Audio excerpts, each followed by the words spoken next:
உங்களை உடனிருந்தே கொல்லும் வியாதி. நெருப்பு உருவான இடத்தை அழித்துவிட்டுத்தான் மற்ற இடங்களுக்கு அது பரவும்.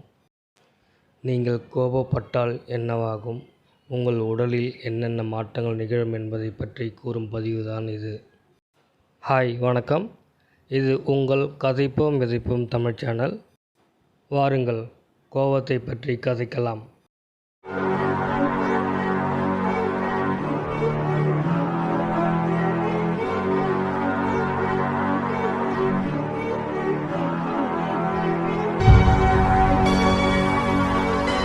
உலகத்தில் உள்ள ஒவ்வொரு மனிதரும் கோபத்தை அடக்க தெரிந்திருக்க வேண்டும். ஏனெனில் கோபத்தால் ஒருவரது நட்பு எப்படி முறிய வாய்ப்புள்ளதோ அதேபோல் உடலில் உள்ள உயிரும் சில சமயங்களில் முறிய வாய்ப்புள்ளது. கோபம் என்பது எந்த நேரத்திலும் வரும். ஆனால் அந்த கோபம் அளவுக்கு அதிகமானால் அவை உடலில் பல பாதிப்புகளை ஏற்படுத்தும்.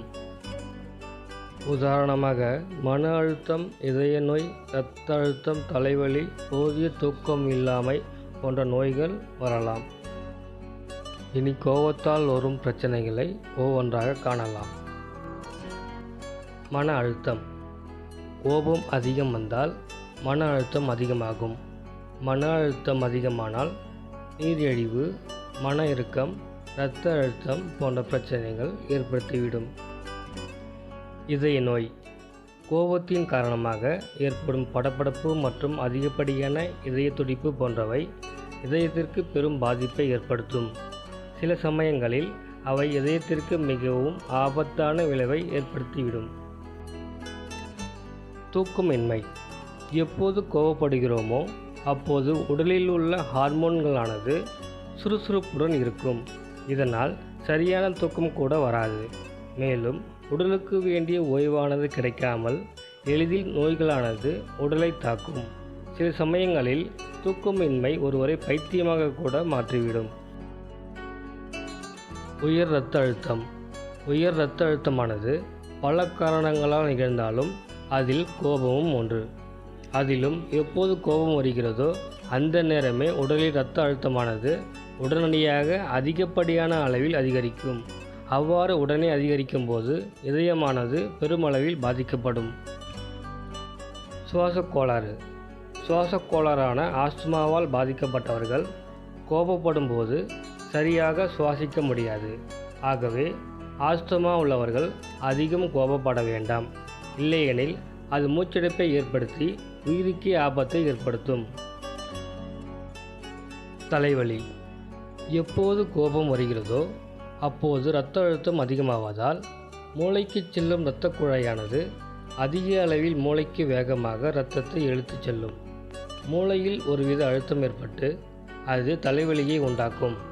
எனவே கோபத்தின் போது வரும் தலைவலியை குறைப்பதற்கு உடனே அமைதியாகி விடுவது நல்லது. மாரடைப்பு. பொதுவாக ஒருவருக்கு மாரடைப்பானது அதிகப்படியாக உணர்ச்சிவசப்படுதல், ஆச்சரியப்படுதல் அல்லது கோபத்தின் காரணமாகத்தான் ஏற்படுகின்றது. இவற்றில் பெரும்பாலானோர் கோபத்தின் காரணமாகத்தான் மாரடைப்பால் பாதிக்கப்படுகின்றனர். எனவே இதய நோயாளிகளிடம் எந்த ஒரு அதிகப்படியான மகிழ்ச்சியான விஷயத்தையும் அல்லது அவர்களை கோபமூட்டும் விஷயத்தையும் சொல்ல வேண்டாம் என்று மருத்துவர்கள் கூறுகின்றனர். மூளைவாதம். மூளைவாத நோய் ஏற்படுவதற்கு மூளையில் உள்ள இரத்த குழாய்கள் வெடிப்பதுதான் காரணம். இந்த மாதிரியான இரத்த குழாய்கள் வெடிப்பதற்கு முக்கிய காரணம் கோபம்.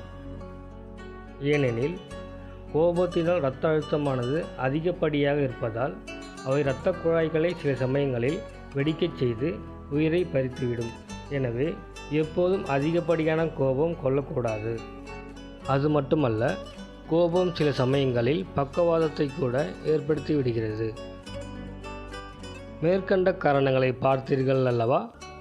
இதனை மனதில் கொண்டு இனி வரும் காலங்களிலாவது கோபத்தை குறைப்போம். இனி நீங்கள் கோபப்படாமல் அடுத்தவர்களை மன்னித்தீர்கள் என்றால் அதனால் வரும் பயன் உங்களுக்குத்தான். அதனால் கோபத்தை குறைப்போம், மன்னிக்க பழகுவோம்.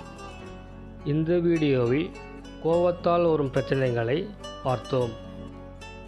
இனி அடுத்த வீடியோவில் கோபத்தை எவ்வாறு கையாள்வது என்பதை பற்றி நாம் முழுமையாக பார்ப்போம்.